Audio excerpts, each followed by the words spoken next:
So, some of the things going on in IABC, there have been membership changes since about 2007, 2008, and that's before I was on the board.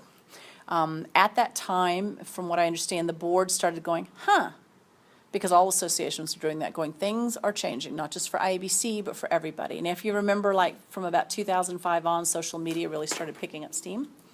That doesn't mean that it's all bad news for us, but there are things that we have to look at very differently now in order to thrive and move forward in the next few decades.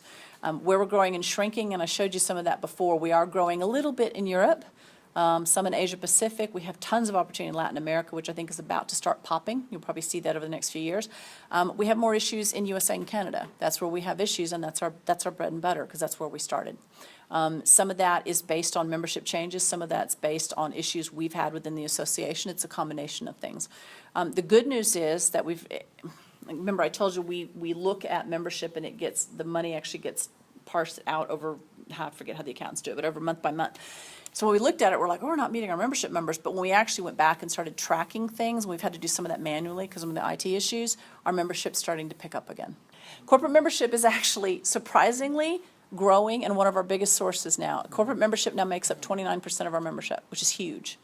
And we didn't realize that, which we actually looked at it and went, And we think there's a huge opportunity there. And there's a lot of things we're working on that we think won't happen immediately, but should be of great benefit to them long term. They'll be available to anybody, but it'll be an extra perk if you happen to be part of a corporate membership.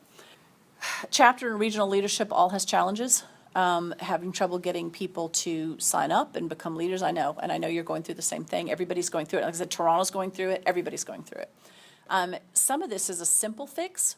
Some of the things that we found is that, some of it's not a simple fix, so let me say that. But some of the things we realized is that institutional knowledge was getting lost too, and because we have very few people who can go to an LI and things like that, we've always said, why aren't we just delivering this globally? Why aren't we doing this 2 or 3 times a year in different parts of the world? Because when we do it in North America, we're only going to get a small percentage of chapters even here. And we tend to get the same ones who tend to have the resources to be able to send their whole board and stuff. That doesn't happen very often. So why don't we stop doing things that don't make sense and use some of that to go deliver one in Europe every year? We always have one here, or maybe we have more than one here, because that's where we have most of our members, where we give them real training, real expertise, real whatever. And then we said, why can't we start doing, because it costs us nothing except the time, to deliver virtual ones like twice a year. So anyway, so we're looking at a number of things like that. One of the things we want to institute right away, meaning like after we get past World Conference, was what I said, start doing more virtual stuff to get those leaders up to speed. And so they know there's always an opportunity like twice a year to get on regionally and locally to get, here's who you call for things, here's how things get done, here's how, if you're in this area, you're chapter president, here's how you manage your chapter, basically just give it to them virtually.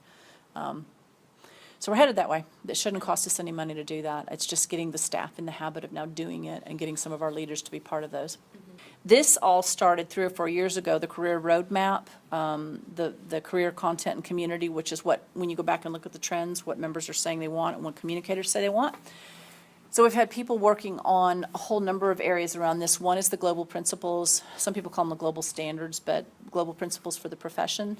And what that was a set of things saying, if you want to be a really well-rounded communication professional anywhere in the world, these are the things. You need to be ethical. You need to be able to be a strategic planner. You need to be able to, you need to have these skill sets, right? So we've defined that. The IABC Academy coming online, the certification program come online, all fit around the global principles. The Academy will be IABC-owned content coming first, probably strategic communication planning, because it's our bread and butter. We expect to launch that late October, early November. There are a number of universities and other organizations who already have great content that we feel like we can vet and approve, and they'll be our partners, and so they'll start delivering content for us because we can't do it ourselves. In some cases, we'll tap into some of our people who are very experienced, some of our ABCs, some of our past leaders, people who have expertise in these areas, who could profit on it as well. It'll be like a profit share model, so they'll start delivering some of the training in different areas, and then we'll bring in outside partners. So like I said, we're working on that, and that's probably, you won't see a lot of that probably till early 2015. Okay, certification. So where we are in certification is we now have a Global Certification Council named. They'll have their first meeting in New York City this weekend. One of the next tasks is to write exam questions for the new certification process. We're engaging with some accredited business communicators to help write the questions. There'll be 2 certification levels, a basic level first, so people who have like 6 to 8 years of experience in the profession can become certified.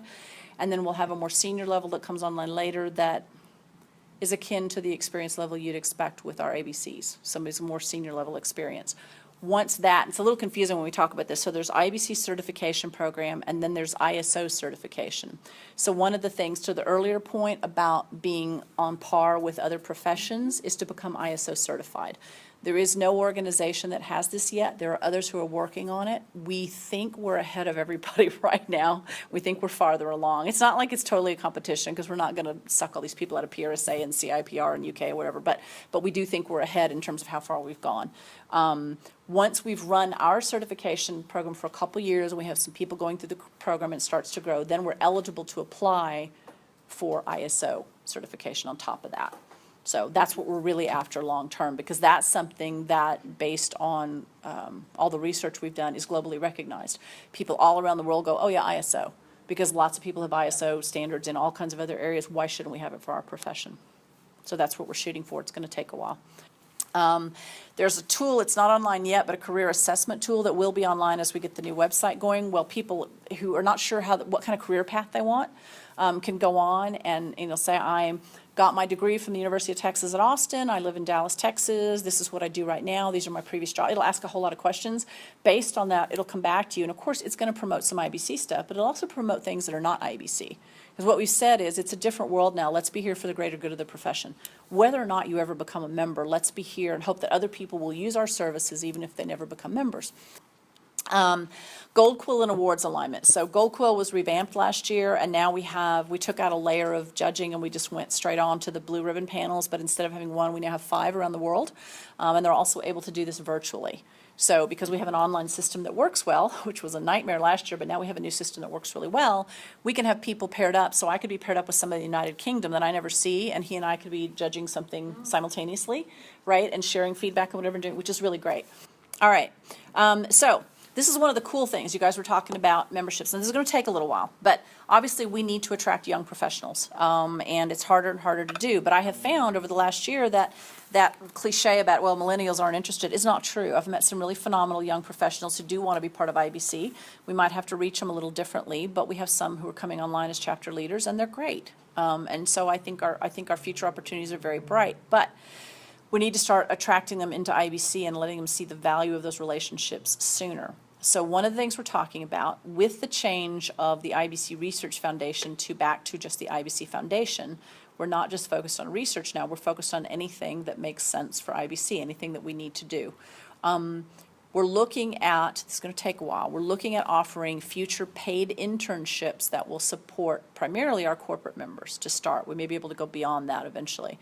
The corporate member gets the benefit of having this student in there, and we'll say, we just want to make sure that whatever this role is you're putting, that they get exposure to these things, right? But they get something they weren't going to get otherwise, and that's a special benefit because they became a corporate member. And again, we may be able to go beyond that at some point, but we would love to be able to do that globally. The other thing we're talking about with the academy is we all know that when a lot of students get out of school, they're actually not prepared to go to work for somebody. And so we're talking about a whole series of courses through the academy that are actually, now that you're in the real world, let's teach you about strategic communication planning, and let's teach you what it means to be an ethical communication professional, and let's teach you all those other things that'd be affordable. Maybe they're sponsored, maybe they're funded through the foundation, but we want to put together a series of things. Again, we're attracting young professionals in here. We might even do something radical like go to their parents who pay for their education and say, if you're finding they're having trouble getting a job, guess what? We'll help them. We'll put them through this, this series of courses. None of this has come together yet. It's all in the formative stages, but we're saying now that we're going to have this academy and a way to do this, these are ways that we can start to attract young professionals, which means potential members down the line or not, but it's revenue source. It's getting another generation of communication professionals into the IABC fold, we hope, which we think is really great. So. And then, of course, World Conference coming up in June. There's a special workshop the day that before conference begins, that features about 20 of our esteemed fellows. It's a very special session just with them, where you get a little bit more one-on-one time talking about their different areas of expertise. And you can move around. I don't want to say it's like speed dating, but they'll be doing different sessions where you get time to interact with some of the different fellows throughout the course of the afternoon, which is kind of cool. We've never done it before. Headquarters, we're fully staffed now. We've scrubbed the budget, which was painful but necessary. IT, all the things we're doing with IT, overhauling that. And for those of you who are, I said this before, we're going to have a new website, finally. It's not going to happen by World Conference, but we will have a new website. We've signed a contract. It's being done. It's happening, but it's been a painful process. We're in a much better place. It's not perfect by any means. Oh, and one other thing, we have had the ED search going on. We did go through a round of candidates, and in the end, they weren't a good fit. So we have a new pool of candidates. So I'm not making any promises, but they look good right now. So we'll see. So anyway, these are some of the other committees. I already mentioned this. We're working on young professionals in a number of ways because we have to. We're, knock on wood, in a good place right now with the executive director search. I hope those candidates work out. There's some things we need to do to shore up our ethics process and policies, and so we've got a subcommittee looking at that, and we'll probably have a revamped ethics committee starting in the next term. Not that anything's bad, but some things have just been kind of loosey-goosey, and we certainly don't want to be a policing organization, but we do want a clear process. Like, members don't know what to do. If they wanted to file a complaint or an issue, they don't even know what to do. And I'm like, that's not okay. So we've got to fix some stuff, and we're working on that. We have a group looking at, we're not ready to, but we're going to have a different story to tell in a year or two, and we're looking at a brand, either a brand refresh or a rebrand. We don't know yet, but they're doing a lot of the background research to say, what is our value proposition? And especially with non-members, people don't even know who the heck we are. So do they care, and what's that value proposition? With our members, what's our value proposition now, right? So they're going to come back with some data that we could hopefully get a sponsor or something to do a major brand if we're at that point, and we think we will be in a year or two. So, and then because of what we went through, I said, we need a tech committee from now on. That's a good one. So not only for the infrastructure part, but just we have some people who are real wonks.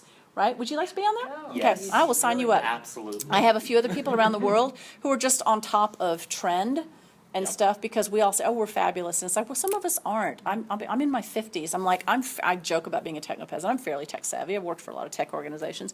But I'm not, and I don't stay up on it. And we need people who do, because it's so integral to our profession now. So we want people who can advise on that. And also, like I said, after what we went through this year and the money for the IT stuff, it's like, I assure you that in the budget every year, there will be an upgrade for IT. That will never happen again. It can't, because that's everything to us. So the board is very sensitive about that now. It's like, let's make sure we got money to keep this stuff upgraded. I'm like, well, it should have been happening all along, should it? So anyway, so those are some of the things that are going on. And that's how you can reach me. That's my Gmail that I had set up for IABC, because I get about 100 IABC emails a day. And then if you'd like to connect on LinkedIn, just look up my name on LinkedIn. So I went through a whole lot in a hurry. I hope that was helpful, though. It was fantastic. Yeah, fantastic.